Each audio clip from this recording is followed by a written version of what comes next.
I have found in all of my years of being a police officer, covering many hundreds of accidents, and watching the mourning and the physical aftermath, etc., and in my nearly 3 decades of prosecuting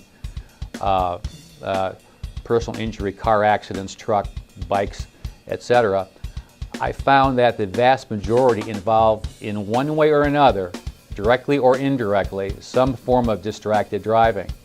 And this is a huge issue, and frankly, if you'll all think about it this way, as technology improves and as new gizmos and gadgets come out, we're in our car and we're on the cell phone, we're texting, we're on the internet, unbelievably. You're going down the interstate at 65 miles per hour and you're on your phone, you're checking out a website that you just heard on the radio, for example, or you're texting your friend back and forth. Common sense indicates that you could be distracted just for a split second, and that's all it takes. Let's say that you're not using a cell phone, because it's common sense that a cell phone can distract you, that texting can distract you, that smoking can distract you, that having the radio on singing can, even besides the obvious distraction. What if none of these things are happening?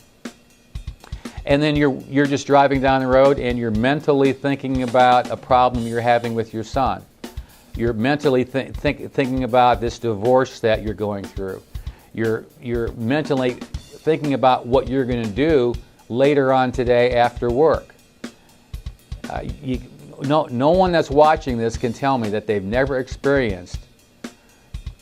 Now, I don't even remember how I got from point A to point B. I've got no memory of that. Distracted drivers, and you yourself being distracted, kills more people, maims more people than anything else. So please be careful. Take that to heart. It is a true problem. It is the very biggest problem.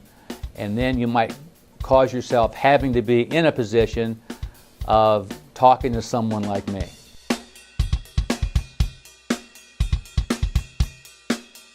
I can also convey stories to you in which you were paying attention. You were doing everything that you were supposed to do. You made a complete stop when you should have.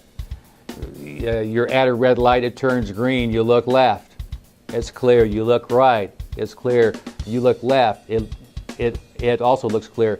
You proceed to pull off slowly, and a semi rear-ends you, or someone as you were looking right, you saw maybe a vehicle that looked like it was around at least a football field away, but little did you know that they were going 110 miles per hour.